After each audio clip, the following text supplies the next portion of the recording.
Word.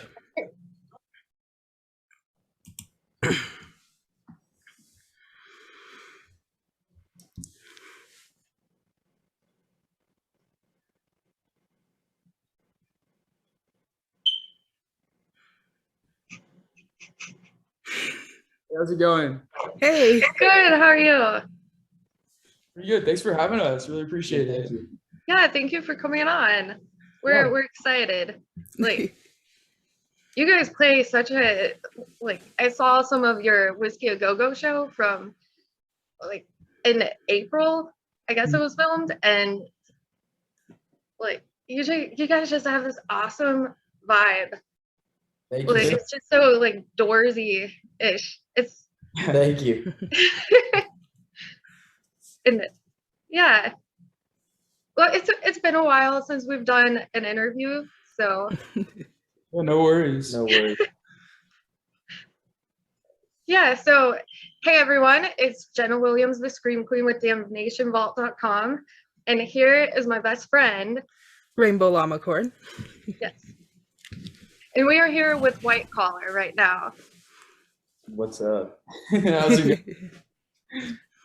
Good. So we want to take this time to give thanks and love to all of our veterans who are watching this, because without them, like, there's no way we would be doing this interview without them keeping us safe. So we want to thank all of them. So. Yeah, thank you guys. Yeah, so we, like, you guys only have 3 songs out.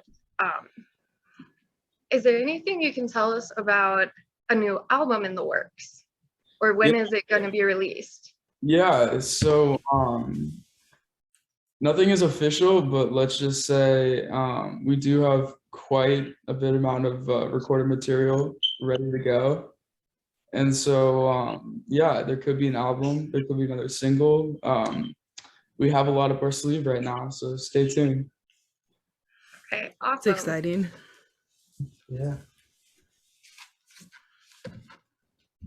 So how did you guys hear about Space Zebra? Yeah, so I actually got reached out to by Nick, who kind of runs like the public relations. So our publicist Sarah wanted to go on, or she got reached out to by Space Zebra DW Presents, and she wanted me to submit for Riff Wars. And so I submitted, and then Nick emailed me back, and after a little bit of time, finally got on the show. Kind of went through the first few weeks, and then we started kind of getting to know the guys like a lot more, hanging out. We did Starving Artists with them while I was in the midst of Riff Wars, and then we got submitted for Battle for the Big Stage, and that was it honestly happened super quick. And next thing we knew, we were playing Viper and Whiskey A Go-Go, playing the finals, and then I mean we won August, and then we won The whole thing.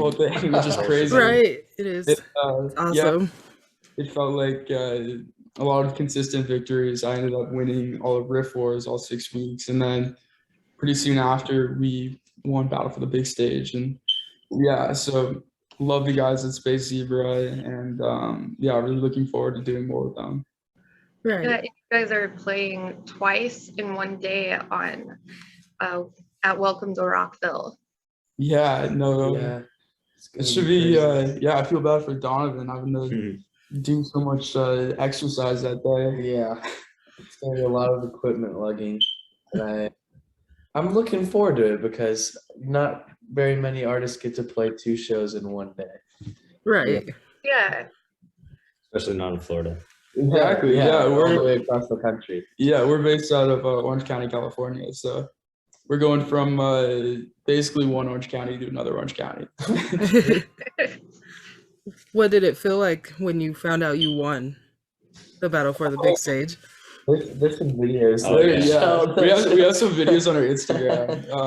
Showing It was crazy. There was a lot of screaming. There was a lot of jumping. Yeah. A lot of oh my god, oh my god. A lot Yeah.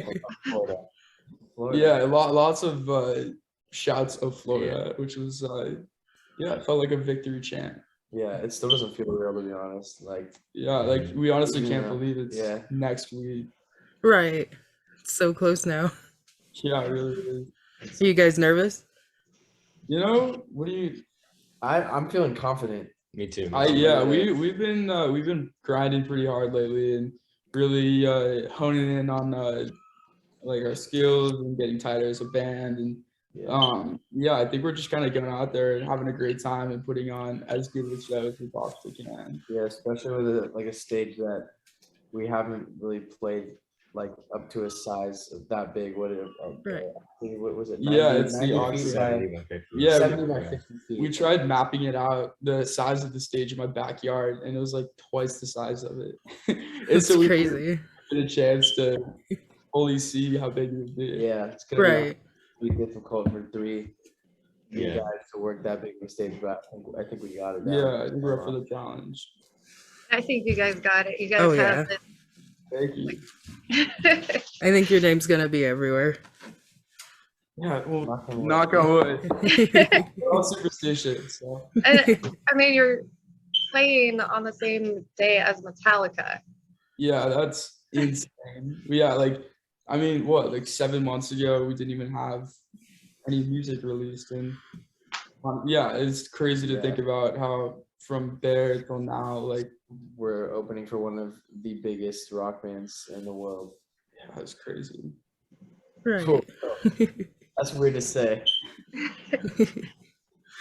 How old were you guys when you first started playing music? Yeah, so this guy was a little infant. I was 18 months old when I started playing drums. It's awesome. I was 5. I started piano and started guitar around 7 or 8, and kind of singing throughout. And then what about you, JT? I took piano lessons for like 7 years, I think. Started when I was like 3. Then I started playing guitar, so I stopped piano. And then I started playing bass when I joined these guys. When was White Collar formed? Yeah, so the The OG White Collar. White Collar was formed in 2017.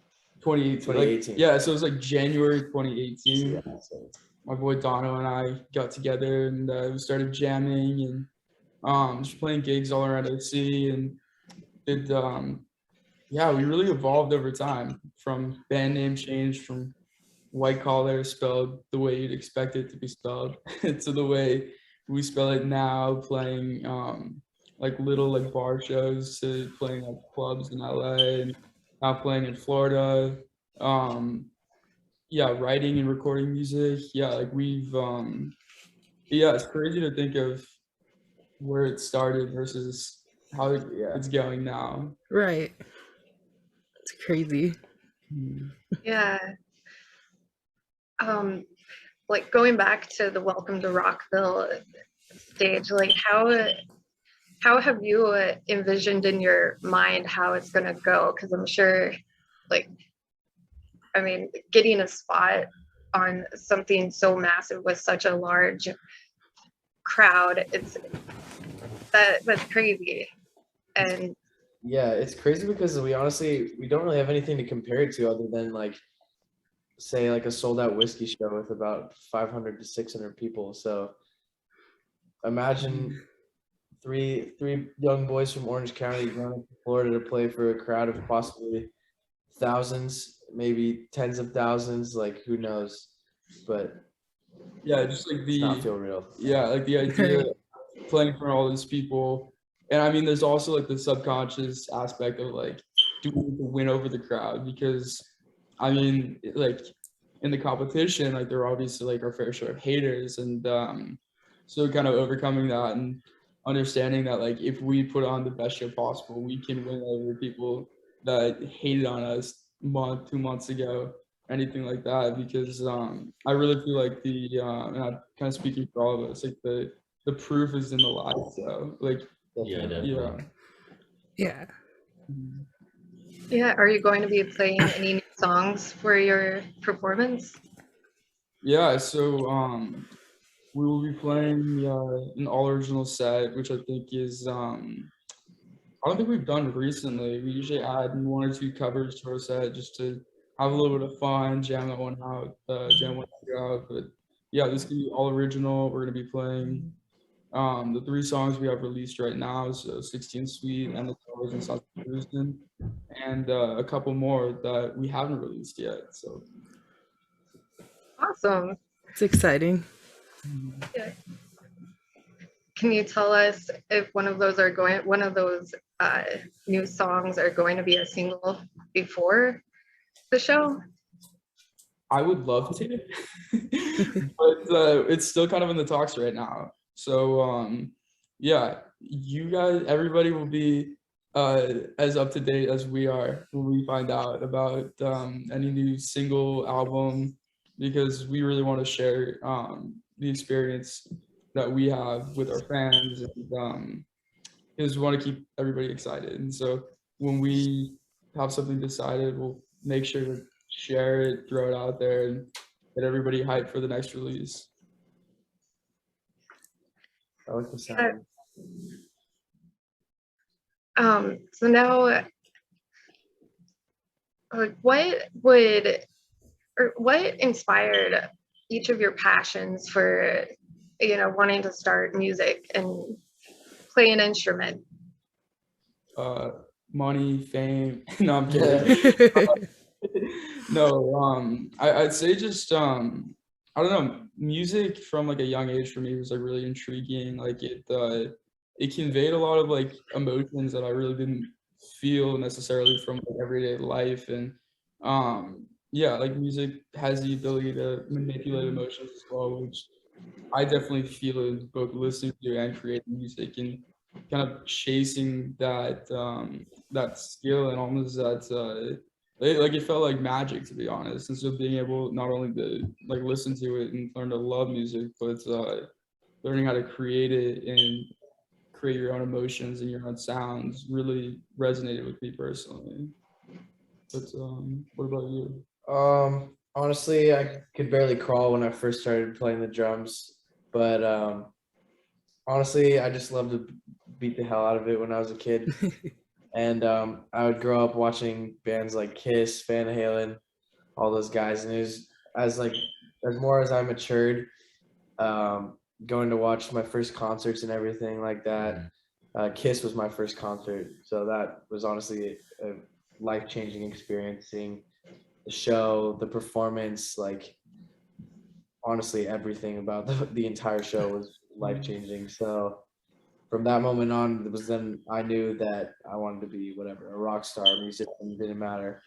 But I really enjoyed just putting a smile on people's faces. That just kind of is like the guy I am. And through music, it's one of my talents, and I know that just playing songs for people that they enjoy like puts a smile on a face. And yeah, that's pretty much doing it together. Yeah, me started. I really started getting into it when I went to my first concert. My dad took me to see Guns N' Roses, I think, when I was 10, and then the emotion aspect of it. Like I've cried at numerous concerts. Yeah, music just really hits you. Sorry, I'm going into a deeper Oh no, you're fine. Yeah. Yeah. Yeah, music is powerful. Right. Like, even thinking about going to live shows just gives me chills. Yeah. Yeah, I know the live experience definitely beats like listening to a studio recording or something like that. Like Right. even if it has great energy in a recording, I feel like being there in person and Visualizing. yeah, like being able to interact with the crowd and vice versa, and just being able to see people up there playing their own instruments and everything. Just, yeah, it's its own experience. Right. It- What yeah, was and sorry.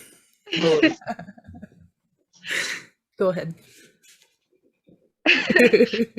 uh, If I can remember. Oh my gosh. Sorry. Oh, and it also has this power to just snap you out of a bad state of mind too. Yeah. And Yeah. what are of some albums, some artists that you when you're like in a not so good state of mind, or just like in Yeah. whatever state of mind that you just put on an album? So what album would that be?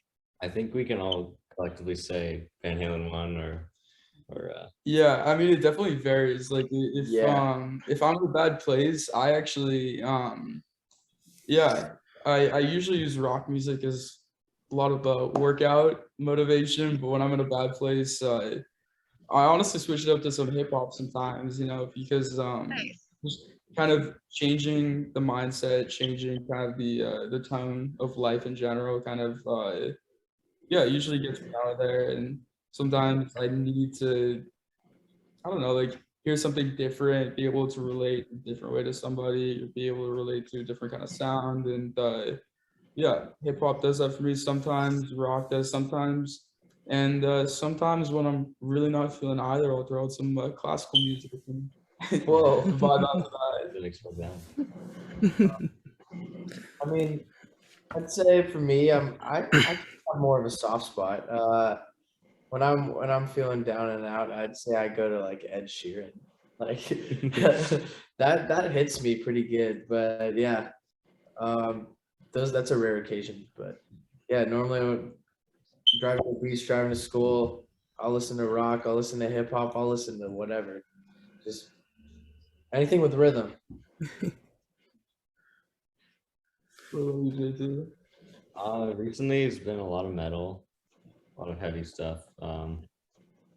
Yeah, bands like Spirit Box and Slipknot, who were playing at the same festival with, it just blows my mind because I listened to them before this even happened. So yeah, metal recently. Yeah, I'm obsessed with The Weeknd too. So Yeah, holy cow, this yeah, kid's Beauty Behind the Madness is a masterpiece of an album. So that's definitely on my list of any time, like any kind of listening. If I'm depressed or feeling great, so never would have thought.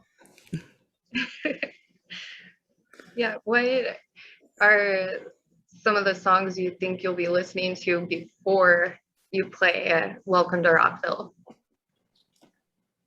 Damn.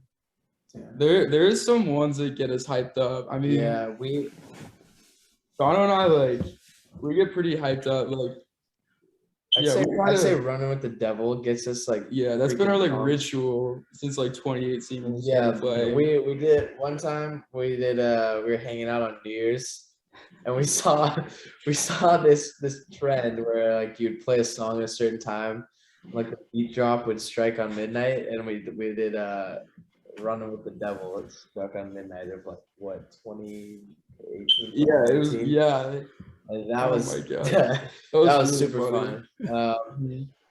We've tried walking out to what was it? It's off Shout at the Devil. Oh, is the intro, right? Yeah, the intro to Shout at the Devil with like the talking and like the I think it's called In the End or In the Beginning. In the beginning, yeah. Yeah. So first track off, Motley Crue, Shout at the Devil, kind of gets the vibe going for the crowd.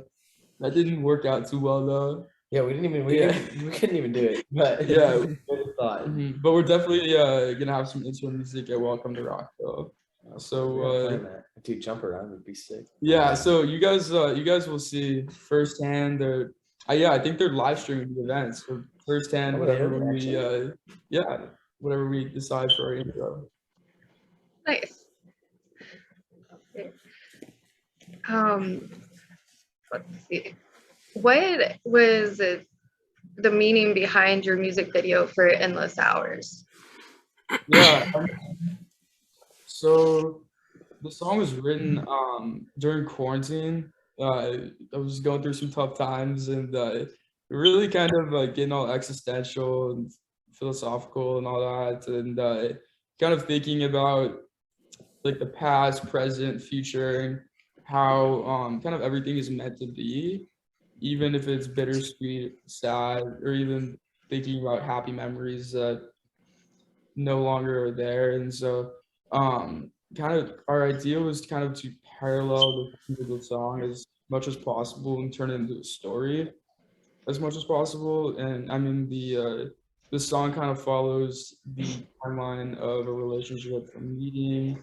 Like one of the first lines being "Meet her when you're so lonely, two souls left in the night," and then obviously the chorus, "I miss those good old days when you have more to give." So the timeline shifts from beginning kind of to reminiscing from verse to chorus and throughout the rest of the song as well. And so yeah, it deals with loss, it deals with heartbreak, and all of that.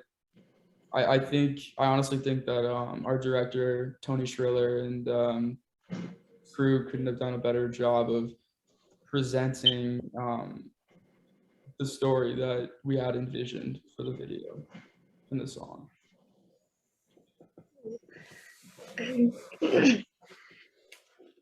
And your video for 16 Sweet, that one, like, what made you want to film it at the Whiskey?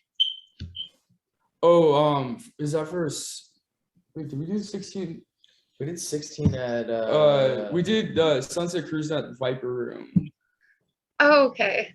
Yeah, and that was actually that was a live video, so that was actually very fun to film. We just had a show at the Viper Room, and the director for Endless Hours, Tony, I like hit him up. I was like, "Yo, Tony, like come to the show tonight." He was like, "Can I bring my camera?" I'm like, "Knock yourself out." And so he basically just filmed with pretty much one camera, and put together. yeah, we were not expecting him to come out with a full music video after the show, but yeah, we got some B-roll, us hanging out, like chilling out outside the Viper Room, Rainbow a little bit, and super sick. Just an all around LA vibe, and just the story of 3 boys growing up in LA.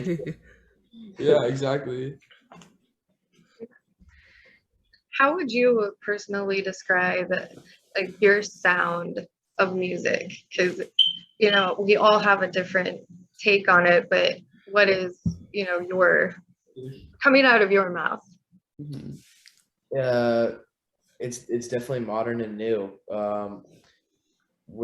We all have our influences, and music has definitely evolved a lot to where it's hard to create something new, and I believe that group of guys has done that successfully.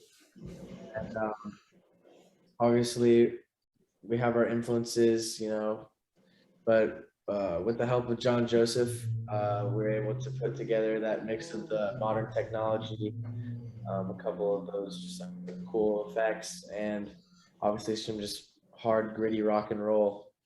And there's White Collar. Yeah, I honestly couldn't have said better myself. Just energy, obviously old influences and new influences as well, like we said earlier, kind of what we listen to and what have inspired us as musicians and just as people that love music.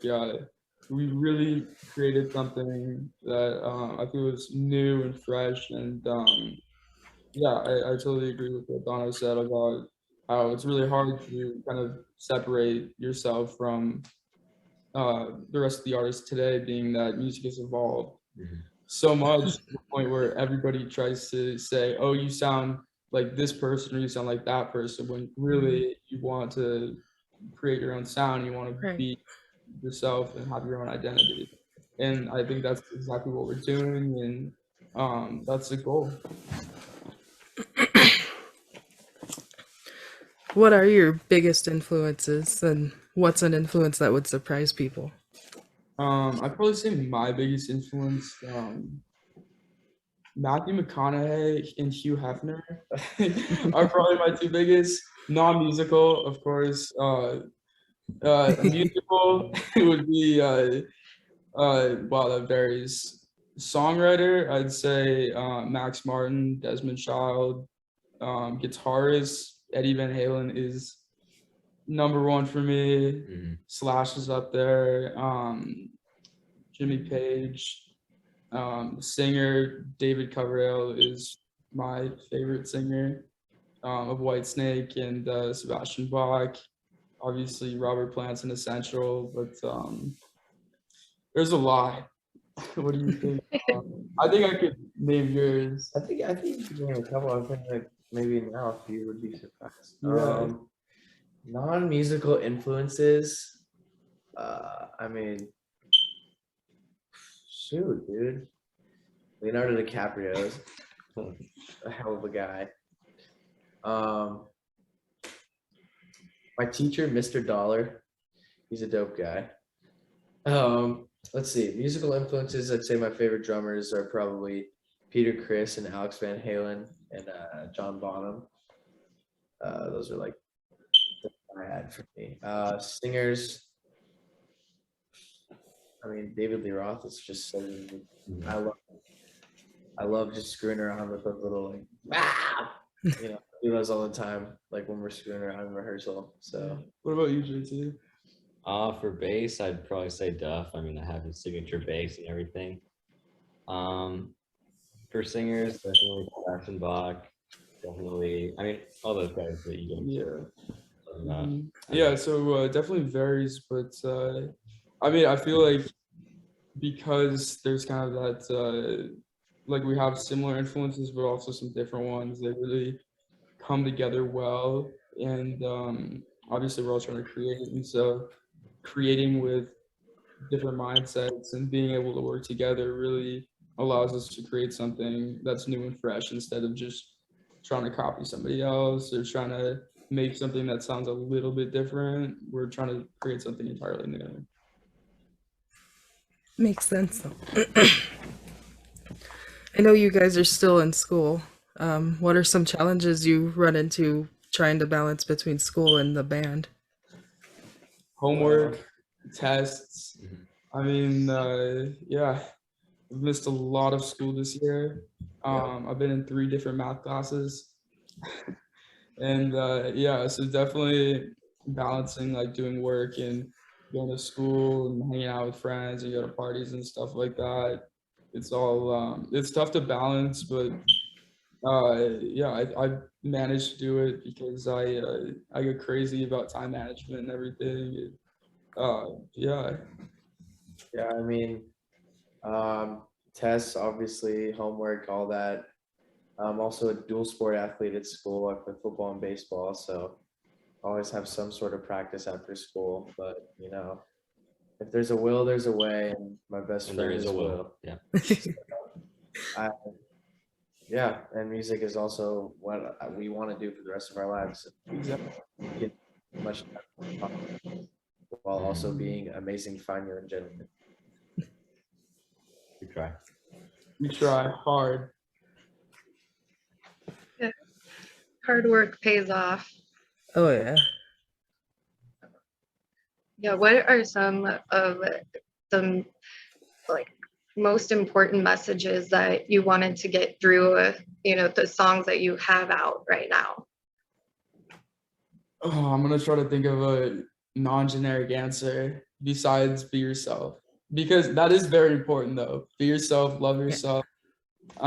Just to embrace authenticity. I mean, if we really wanted to like just go big or like mainstream, our sound would be way, I mean, not even go big or go mainstream, because obviously that's what we're attempting to do. But if we were trying to cater to audience's current taste right now, our sound would be entirely different. And I think by having the sound that we do and by staying true to our roots and by staying true to how we feel as musicians and people, I think we're really portraying that idea of do what makes you happy and the rest will follow suit, as opposed to tailor yourself to the likes and wants of others. And because that doesn't make you happy. And we're just trying to have a good time and do what makes us happy. And hopefully make the people that listen to our music and come to our shows happy as well.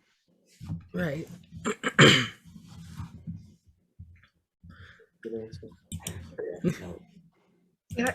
So for Donovan and JT, how do you feel like that you guys connect to these songs without having, like, without a vocal part? If that makes sense. Yeah. I mean, obviously, both of us sing a little bit of backing vocals, so like we're able to say, 16 sweet, hurrah. yeah. So, but it's definitely a lot more difficult for me to connect with the crowd, even though I'm all the way in the back. But I do my absolute best to make it work, and I think these guys can say that it works pretty damn well. So, Yeah, Very well. so yeah, I do as best as I can to put a smile on people's faces in the crowd and make sure they're enjoying themselves for the couple hours that they're able to see us, and make that something they'll be able to remember for the rest of their lives, and put our songs as happy memories, in their And they're a little noggy. in their little Yeah. mind, in their little cabezas. Yeah, and I think Donovan and I can kind of like connect while Will's singing lead because like the music tells a story in itself, like sometimes even more than the lyrics. So yeah. Like the Black Crows said, we're all part of one giant musical note, and you're contributing to that big note. Yes. Music is life. Yes. Music is my life.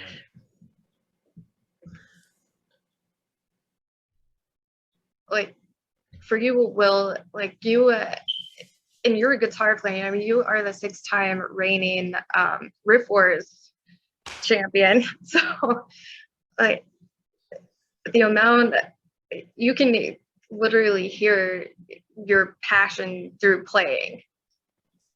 So Yeah, I'm very passionate. how how long do you God, I'm trying to think of how to word this. Like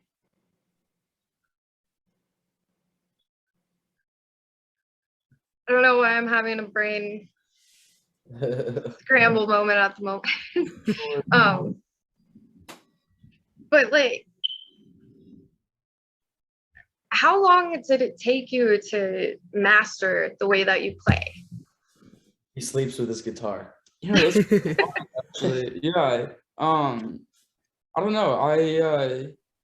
I was never like the guy to practice like 8 hours a day or anything like that. I really only picked up the guitar when I felt inspired, felt like I wanted to like learn something or try to do something new. And so it really like didn't feel for me like, oh, I need to grind super hard to get to where I want to be. It kind of happened gradually over time, just by me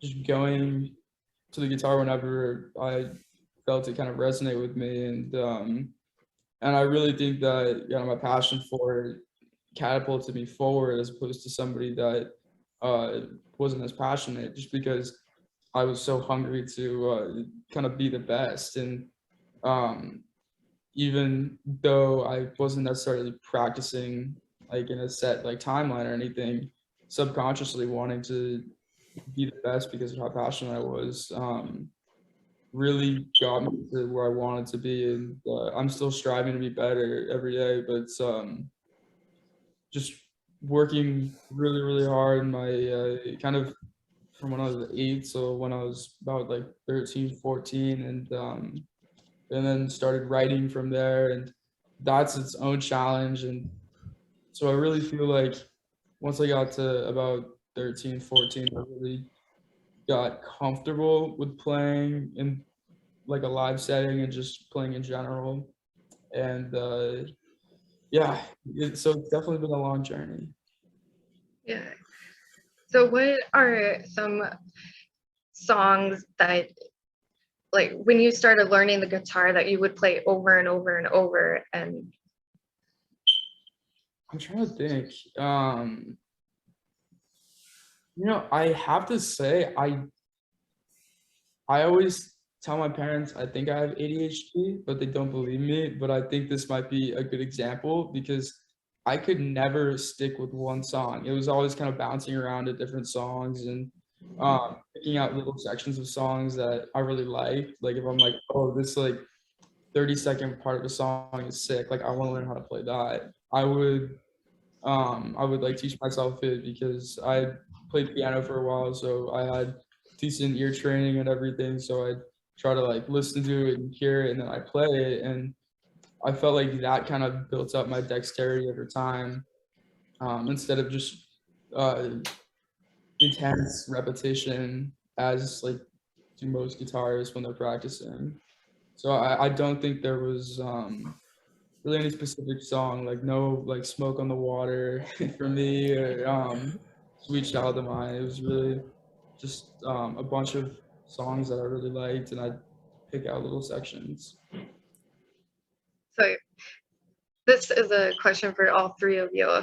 So what is your most favorite cover to play? Ooh, Hopper Teacher by Van Halen. Same. You know, I'd probably say It's So Easy by Guns N' Roses. That's probably my second favorite. When JT starts that bass line, I like, yeah, it feels like I just got jolted by like an adrenaline shot. Yeah, Dude, that's really open with that one too, so it gets all. Yeah, I could be running on like 4 hours of sleep, and he plays that, and I'm like, well, I'm awake now.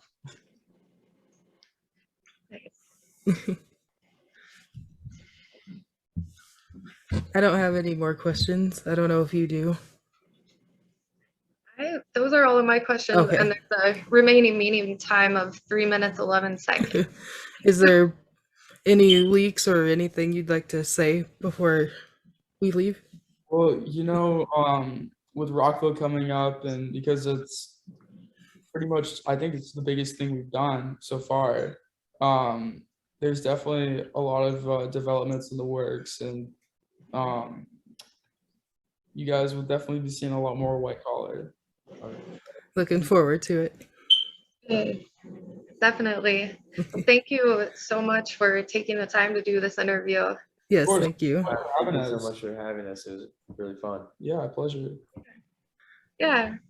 Well, we're excited to see your set unfold at Welcome to Rockville. Oh, thank you. We can't We're wait. stoked. Thank you. All right. Well, thank you again, and you guys have a great night. Of Yes, course. have a good night. Thank Bye. you. Bye. Bye.